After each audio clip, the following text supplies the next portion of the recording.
सच्चिदानंद रूपाय विश्व उत्पत्ति आदि हेतवे तापत्रय विनाशाय श्री कृष्णाय वयं नमः। श्री गोपी गीत श्लोक संख्या 16 की व्याख्या।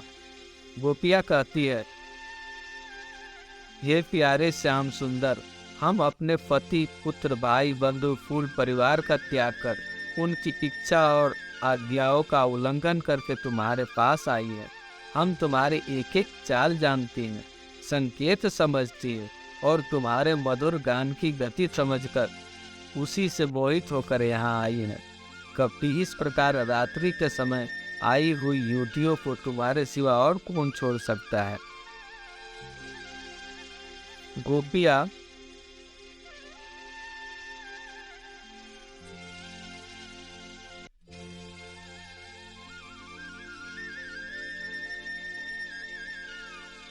ध्यान में तन्मय होने के बाद गोपियों को सब में श्री कृष्ण दिखाई दिए। प्रत्येक देवों के पशु वाहन है, अतः देवताओं को पशुओं में भी ईश्वर भावना होनी चाहिए। पशु पक्षी में भी ईश्वर भावना की समझ करनी चाहिए।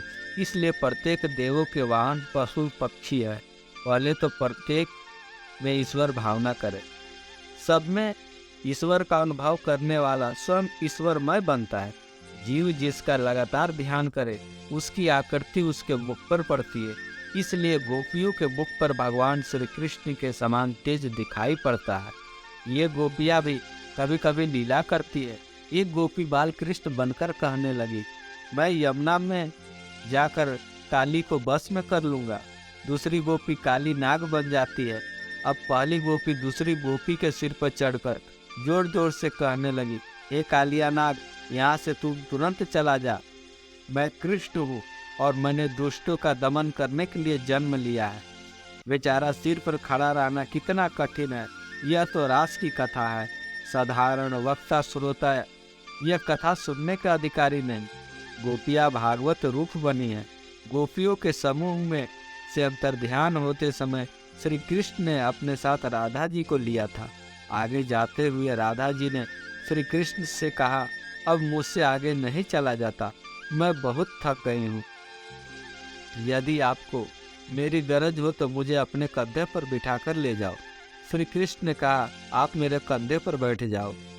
राधा जी राजी खुशी श्री कृष्ण के कंधे पर चढ़ी। तभी श्री कृष्ण अंतर्ध्यान हो गए। वहाँ पेड़ की डाली लटक रही थी, उस पर राधा जी लटक गई। भागवत में लिखा है कि राधा जी को अभिमान था, पर राधा जी को अभिमान कैसे हो? यह तो लीला है। अभिमान तो जीव को होता है। राधा जी को भगवान कृष्ण ने बहुत सम्मान दिया था, अपने साथ ले गए। पर जिसे बहुत सम्मान मिलता है उसे अभिमान होता है। जीव को बहुत सम्मान या अधिक धन मिले तब उसे बहुत अभिमान होता है। मान धन मिले तब नम्र बने। एकाएक श्री कृष्ण के अंतर्ध्यान होने से परेशान राधा जी रोने लगी। पछताकर कहने लगी, हे नाथ, हे प्यारे, मुझे दर्शन दो। राधा जी इस तरह रोते गाते शुद्धि गवा बैठी। ऐसे में श्री कृष्ण को खोजने निकली गोपियाँ राधा जी के पास आई। जिस जगह श्री कृष्ण अदृश्य हुए थे उस जगह गोपियाँ राधा जी के होश में आने के बाद खड़ी हुई और कहने लगी, हे कन्हैया, अजानवी जैसे पापी पर तूने कृपा की तो हम पर कृपा नहीं करेगा? हमको दर्शन नहीं देगा?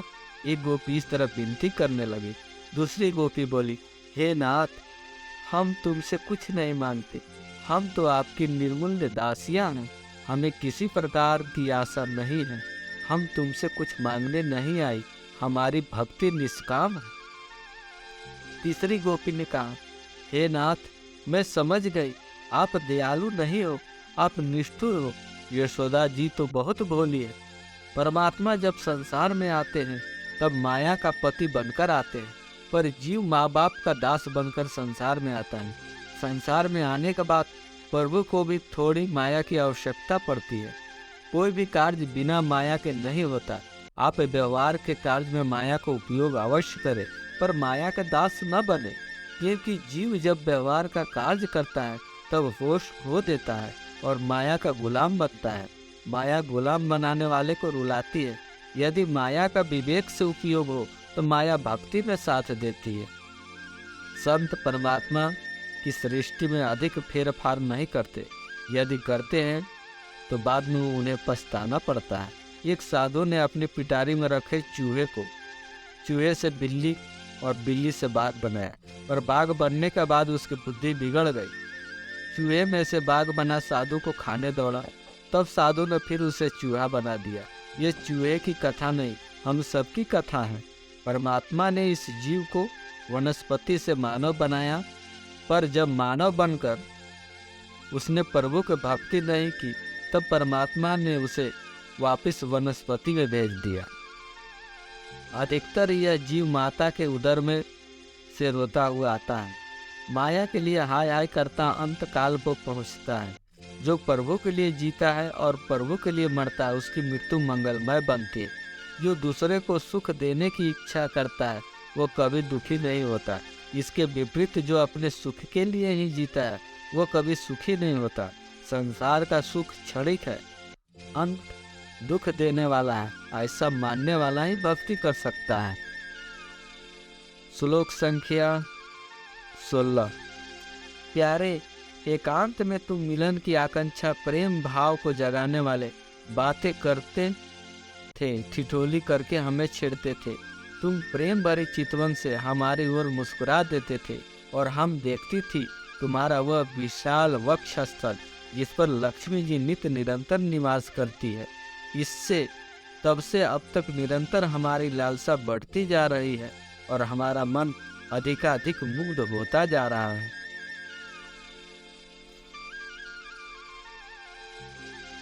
एकांत। गोपियों की श्री कृष्ण दर्शन की लालसा अवर्णनीय है। गोपियों की आंखों की पलकें बनाने वाला ब्रह्मा को भी गोपी शाप देती है,